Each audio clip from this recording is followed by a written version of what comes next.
All right, and we're live. All right, welcome to another episode of the HackerNoon podcast. This week on Planet Internet, right? Edition. It's pretty new, and this is my first time joining. I'm Linh. I'm the COO at HackerNoon.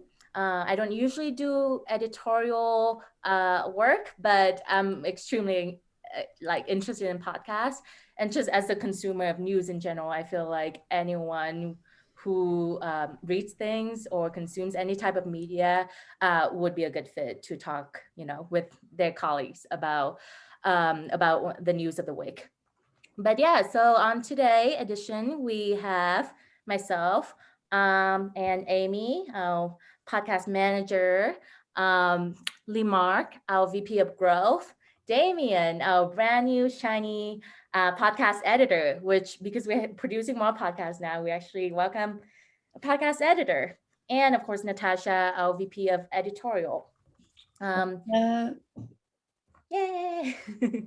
And we're gonna go through today. I'm the picker of these headlines. And as a summary, we're just gonna go through each of these quickly and then open the floor for the rest of the team. The first article I want to point people attention to is this thing by the CEO and founder of this company called Basecamp. For those of you who don't know, Basecamp is a project management tool company that is based in Chicago and actually has been around for 20 plus years. They stirred up pretty heated Twitter controversy when the CEO put out this manifesto, if you will, about how they will no longer allow any conversations surrounding politics or society or advocacy, basically anything that's not work as they define it related within Basecamp. I'm going to read you the sentence that I highlighted. Sensitivities are at 11, and every discussion remotely related to politics, advocacy, or society at large quickly spins away from pleasant. Hence, no more societal and political discussions on our company Basecamp account. So that's the first one. Um, and yeah, like this actually is pretty similar to a prior decision from a much larger company, Coinbase, who went public. And the CEO, Brian Armstrong, pretty much says the same thing. This was like 6 months ago, back in September. And the policy is broader societal issues we don't engage here when issues are unrelated to our core mission because we believe impact only comes with focus. And the title of the article is called Coinbase is a mission focused company. Um, so those are the first two. I think instead of going through all the articles, I'm just gonna give the floor for the rest of the team to just kind of dive in these two pretty similar news, one earlier than others.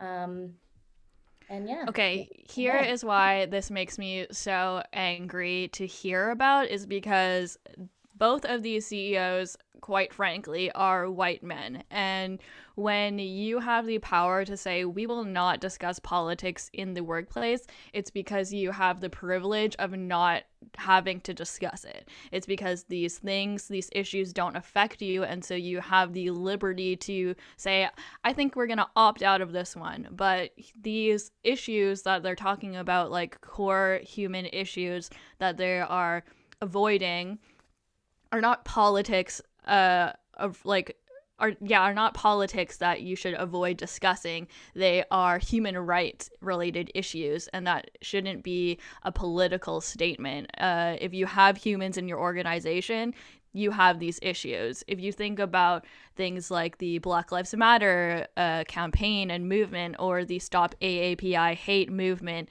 and let's talk about how the Derek Chauvin murder trial has affected the Black community. If you think that your Black community members of your organization are not in absolute destruct and like turmoil about this trial and all of the emotions that come with it, and that would affect their workplace, then you are in denial. Like, you need to be able to foster a workplace where you can have these kinds of conversations and say, like, look, hey, this is a really bad week for me because I'm going through a lot of emotions surrounding members of my community, and my work might not be as great this week, or whatever it might be. But being able to have that open discussion is so important.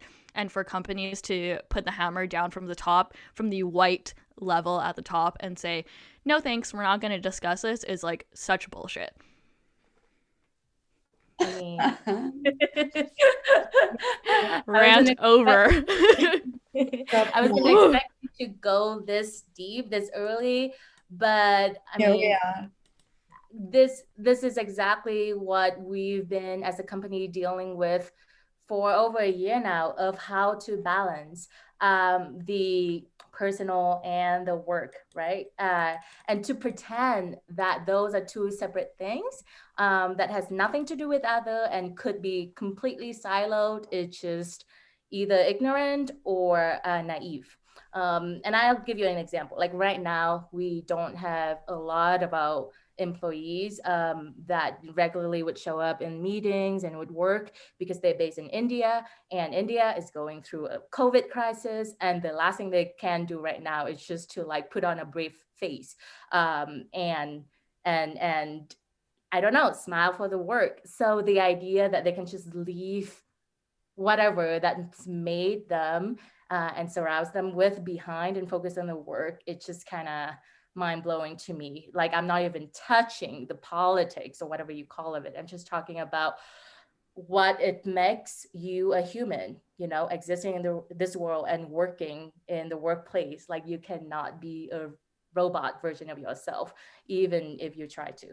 Absolutely, Ling. I think what disappoints me most is the missed opportunity in terms of teaching employees, right? Because as a company, you do take a leadership role, and you do have this opportunity to create a culture in which you teach people to have constructive conversations around this, and you give people who might not have had those tools be provided to them at school or at home, the communication tools required and the empathetic tools required to have constructive conversations. And with this, you're saying, we're not even going to try. We're not going to face this. We're not going to dip our toes.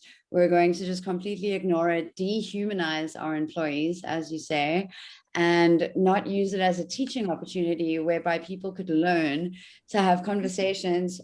Thriving communities happen because people with conflicting ideas are able to hold space for each other and negotiate living together. And that's a necessary part of society. And if companies are going to take a cover your eyes, I can't see it, so therefore it's not happening policy, then when do we learn to play nicely with our friends? When do we learn to communicate nicely with people who disagree with us?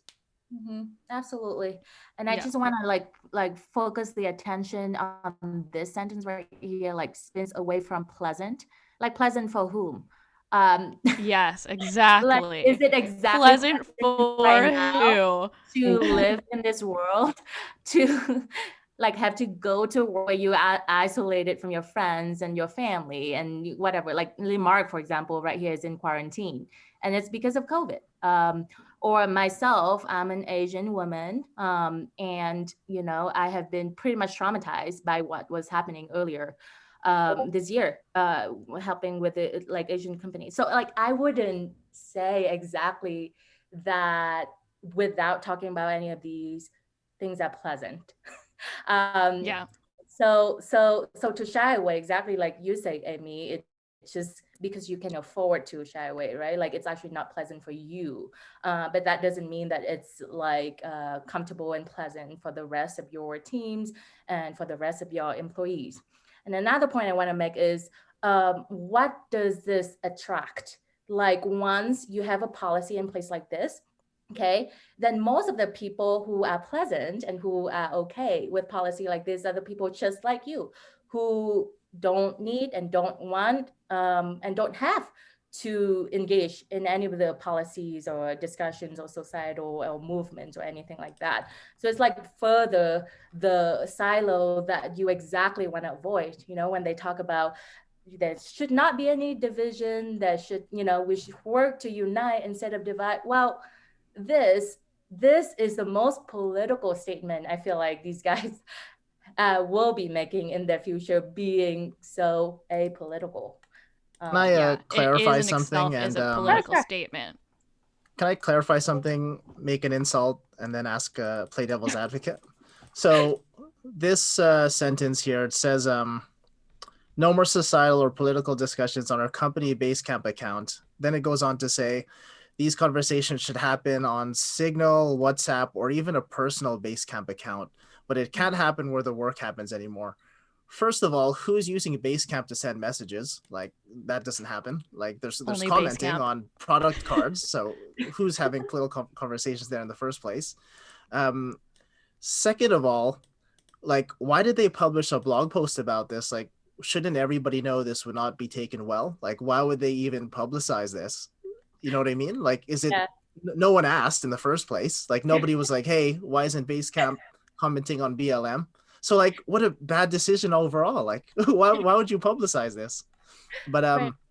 lastly, to play devil's advocate, I understand one reason for this. Like, imagine you have a company with like 1,000 people, and I think we would be naive to say that all 1,000 people in a random sample of Americans, for example, would all have the same political views.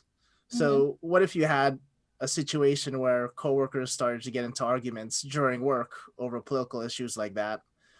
And it puts you in a really weird position, wouldn't it? Like, do you have to take sides? Do you have to mediate? And if you take a certain side, does that mean you have to alienate the rest of your employees that don't take the side you do? So I could understand one reason for doing this, but like, they went about it all in the wrong way, I'd say. Yeah. You know what I think about that is that when you silo people to not discuss these things, it takes away the personalization of it. But imagine, like, if I am a liberal and I have a neighbor who is a Republican, and, I love my neighbor, we're very friendly, but she's a Republican. So, like, we're not friends or whatever. But the same thing translates into the workplace, I think. Like, when you have that personal connection with someone that goes beyond like a stranger level. So say you are coworkers in this case, being able to say like, oh, I strongly believe in Black Lives Matter, versus someone who says like, oh, I think that that's not the right track to go down, or whatever their opinion is, then like it takes away, if you have like zero discussion about it, it takes away the personalization of it. But if you allow discussion to take place in the workplace, you can build connections with people around these subjects that might inform you better. Or, at the end of the day, you just have to be an adult and say like, we have different views and that's okay. We don't have to be best friends, but we're still going to work together and we're still going to be like co-workers. So Yeah, I think the opposition to this is never about the division or like people having different opinions, and that sucks. It's more about making this overarching policy pretty much shuts down every single connection, like Amy mentioned, and also opportunity, like Natasha mentioned, to learn and to grow, not as robots, right? Like, we are humans and we need these kind of things that provide context to who we are as persons. So I'm not even talking about like we need to all agree on one thing. Like, obviously we're not going to agree on one thing, but making this a no politics policy, it's just another super political announcement that I don't think will bring people together like it's intended.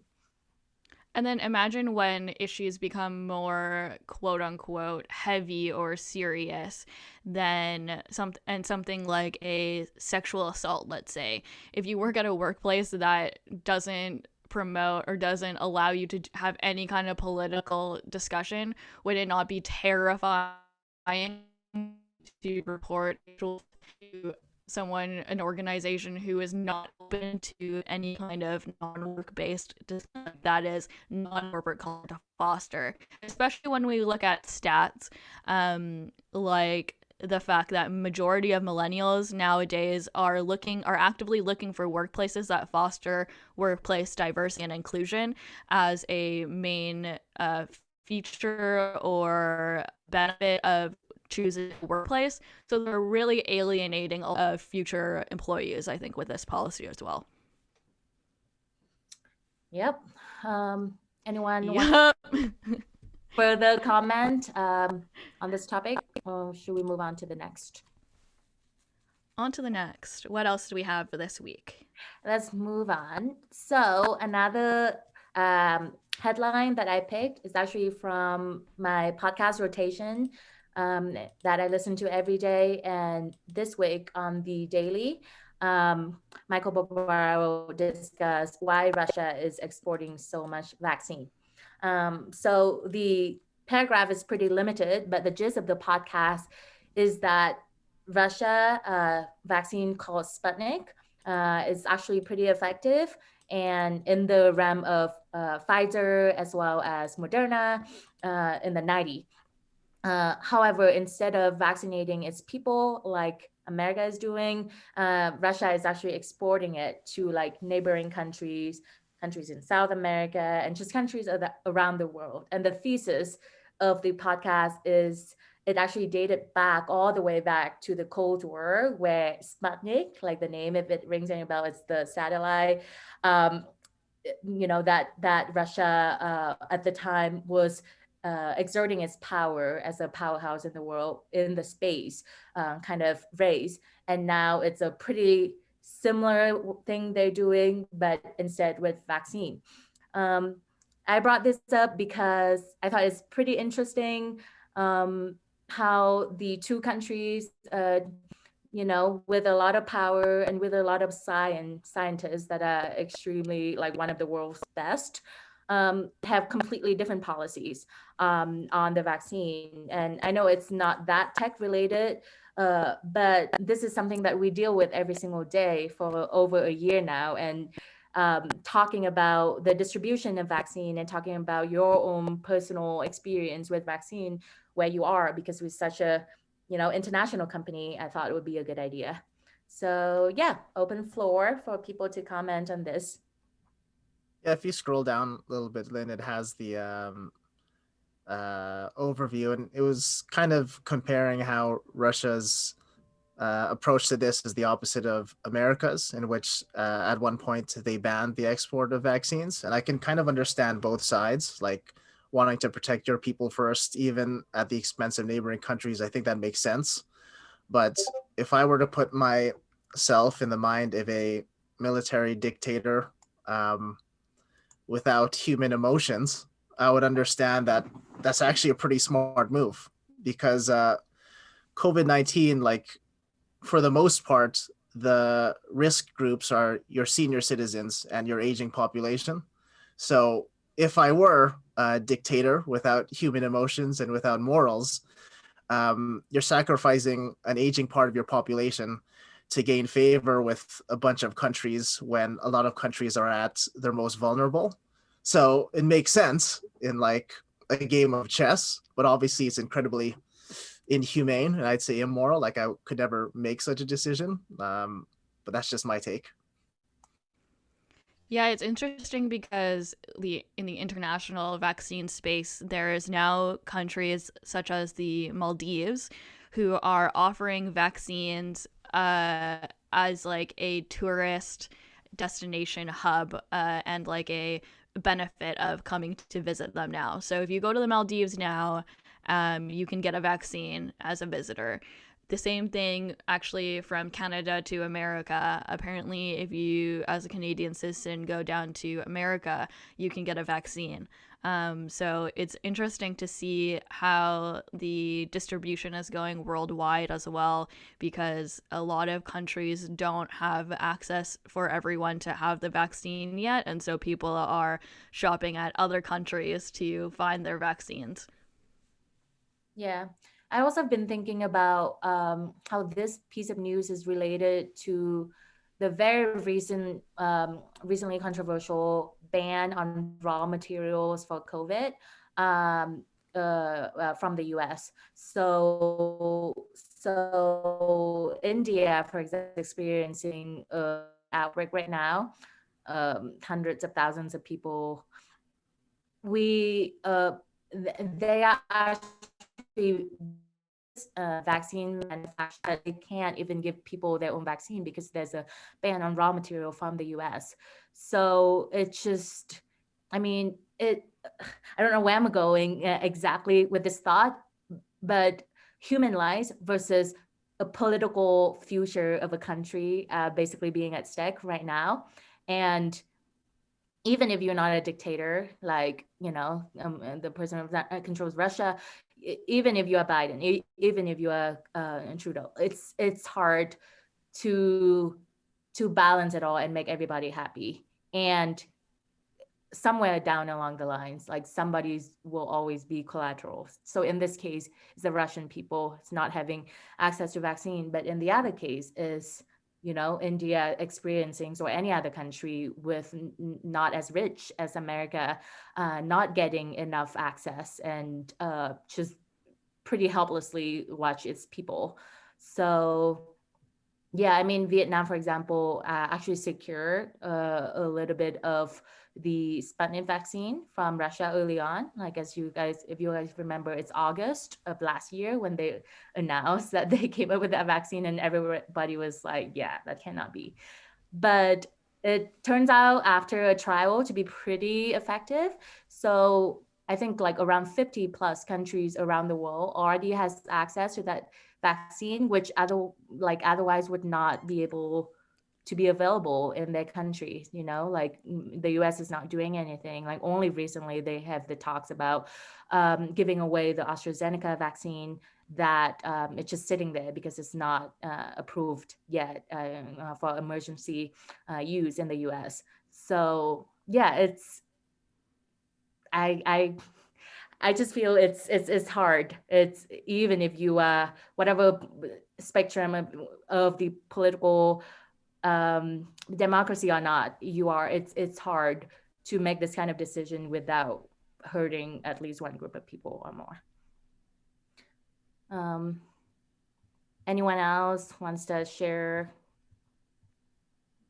All right, I guess let's move on to the two HackerNoon stories.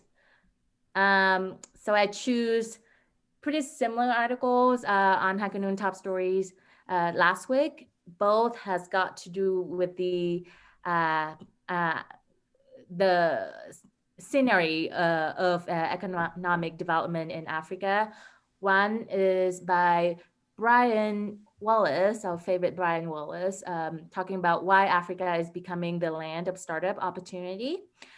Discussing basically the rate of growth for startups in Africa, how that by 2025 will actually be the world's best, if not one of the best hubs in the world for startups.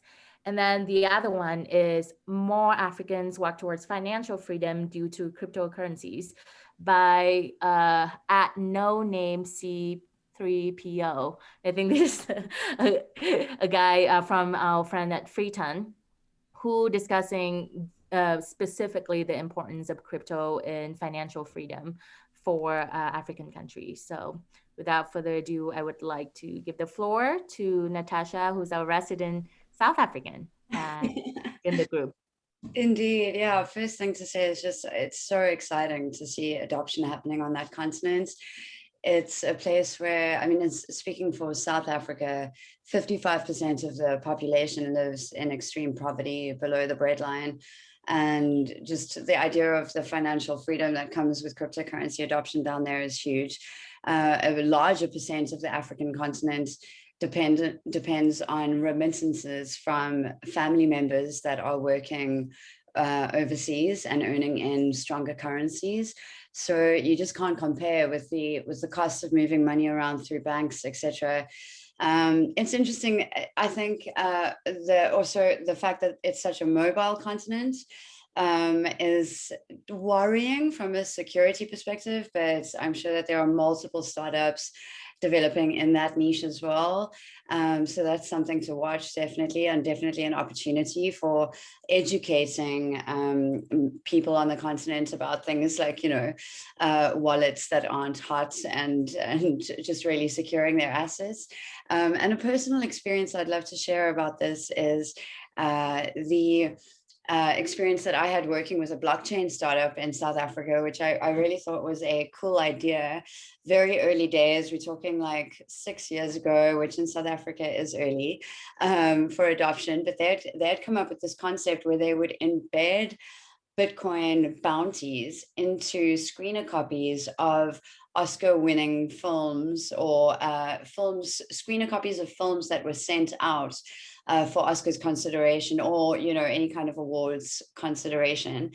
So they would embed these cryptocurrency bounties into the files that were sent out for awards consideration, and then inform a network of bounty hunters, as they called them, to look out for these files on the dark web and also just on various torrent sites, etc. And it was just such a great concept. But 6 years ago, when it was starting up, you couldn't get investors. Nobody wanted to bet on blockchain as a technology. There was just so much skepticism. So yeah, for me, it's just really exciting to see these kinds of stories coming out now and seeing that adoption is indeed up. And I've read that it's mostly among the younger population, which is also quite cool. So yeah, next generation stuff. Yeah, I mean, both stories mention the fact that Africa is actually one of the youngest, if not the youngest, kind of working population in the world. And by 2025, it will have the most number of just working age people like just available for labor. So that's something interesting that I found super potential. Another thing is, I'm wondering, out of all these startups that are booming, like Brian mentioned in his article, like how many of them are based elsewhere, and like you mentioned with the remittances as well, kind of like funnel money from elsewhere back to Africa as part of like this like pride, right? Like I'm a proud African or South African, and then I'm bringing back and I'm like investing back in like where I'm from, which is like, I thought it was like super interesting and beautiful. And also like another piece I didn't mention in the list of the 4 or 5 URLs I put here is the fact that startups, I think all over the world, are experiencing the most kind of like exponential growth right now in Q1 of 2021. So according to PitchBook, apparently $69 billion have been raised for like startups in Q1 of 2021 alone, which is like many folds that of similar quarter prior. And I don't know if this is just like pent up demand or the fact that, all of these clever investors just kind of have money lying around and now like finally can invest again.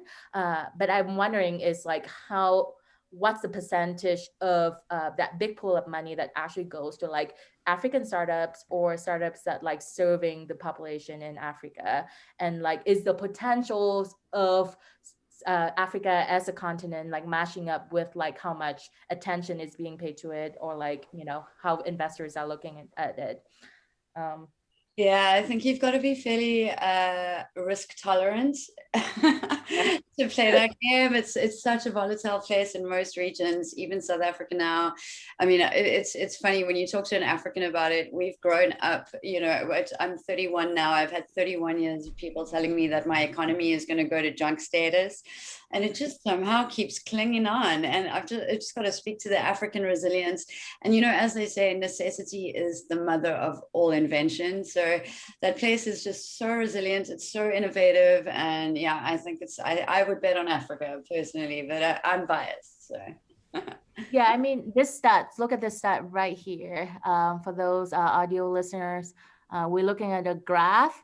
27% of African women are engaged in early stage startup. Uganda has the highest percentage of female-owned businesses in the world, closely followed by Botswana. Like, I have no idea any of these. Interesting. And it's super encouraging and amazing to learn about. Yeah, that's beautiful. That's really great. Yeah, Why do you think that is the case? Refer back to what I earlier said, necessity being the mother of all invention. Africa is a continent of people who are in need, and entrepreneurship is something that is in the soul, I think, of the people there. It always has been, whether, from low scale, very informal businesses to bigger, large scale factories. And I mean, it's just something that is in our blood in terms of needing, since the post-colonial removal and I won't use a strong word to say the kind of mess that they left. So since then, it's really been booming, and I think that the only thing stopping it from growth is the corruption on the political side, because that leads to a lot of volatility. So our politicians, for the most part, are letting us down. Good revolutionaries make really bad Democrats, as a general rule. We've seen it time and time again. The people who, throw a really good revolution are really bad at leading the country after that in a democratic fashion that is beneficial to the people. And a lot of corruption is happening. So that's undermining the efforts of these startups. But on the ground, the people are ready and willing, and going for it. So, yeah. Yeah, I agree with what Natasha said. I did a podcast actually with Nataraj Sindam, one of our Indian contributors, and we were talking about how the startup culture in India was booming. And I think it just goes back to what Natasha said. I think in these countries where the national wage is lower and the poverty line is higher, you have to hustle to survive. And as soon as you give hustlers, these people who are natural born entrepreneurs, tools to succeed, they will succeed. And the reason I think it's happening now is just because of the technology. 50 years ago, the barrier to work was, you had to have an education, you have to go to college, you need to go to these interviews. But now the barrier to work is an internet connection. All you need is an internet connection and a skill, or not even that much of a skill, and you can market yourself on Fiverr, you can market yourself on social media, you can do all of these things, and it's just made possible by the internet. So as soon as these lower income areas get the internet and they get blockchain, I don't think it's a surprise at all that the startup economies in these lower income countries are booming. And crypto, right? Because a lot of a lot of the crypto boom comes from necessities rather than it's just a luxury to have. It's because the banking system just sucks. In many parts of the world, not many people actually can just go through financial system pretty easily. So in a lot of these parts, it's actually what's the alternative they have? Oh, look, crypto, instead of waiting and not being able to rely on any of the big guys, they will be able to do that, take control of their own fate via a much better, more secure crypto transaction, which I thought is extremely interesting. Yeah, I was gonna say, do you think that as the internet becomes more decentralized away from banking corporations and from big tech organizations and from the big corporations that hold the power in America, especially, that as we decentralize from those companies, that Africa and other third world countries will start becoming more popular with startups? My guess would be yes. But I feel like we are still trying to navigate these waters. And one kind of potential obstacle I can see is just, these big guys are big for a reason. Like they're gonna find a way to regulate, to control, to just kind of condition the market what to do. Like one example is last 2 weeks ago now, Fidelity, Coinbase, as well as another company, just kind of partnering together to regulate Bitcoin a lot more and cryptocurrencies in general in the US. And I mean, Congress people in the US are looking into proposals to basically do the opposite of what like the hardcore decentralizer want them to do, right? Which is regulate, centralize, doing more of the regular banking stuff. So I don't know. It's interesting to see how this plays out. And basically, we're living through history right now, and we're gonna have, in 10 years, 20 years, 30 years, some things to tell our children of like what it's like, during this time when people are still trying to figure out what is crypto and how decentralization will play a part in our children's and our grandchildren's future. Yeah, our kids will be like, you used to use paper money, like a video game. Like that. Yeah. Cool. I think that's all I've got for today in terms of headlines picking. Any wise word of wisdom? Any last note on anything you guys want to leave listeners with? I read a great quote today that said, the cost of anything is the amount of life you have to exchange for it. Whoa. Ooh. That's deep. I'm just going Drop to the keep mic. you all We're there done. in an existential crisis. Yep. There's no such thing as free. You always give up something in return to quote unquote free. Yeah. I can relate with that. Yeah. Awesome. I like that. That's a great stopping point right there. Everybody. Just okay. You don't have to work for the rest of the day. Today's podcast was produced by HackerNoon. It was hosted by Natasha, Linh, Limarc, Damien, and myself, Amy. And it was edited by our new podcast editor, Damien. Damien, welcome to the team. Woohoo! We're so excited to have you. All right. If you like this episode, don't forget to like, share, and subscribe to it and give it a 5-star rating. And we will see you guys next week.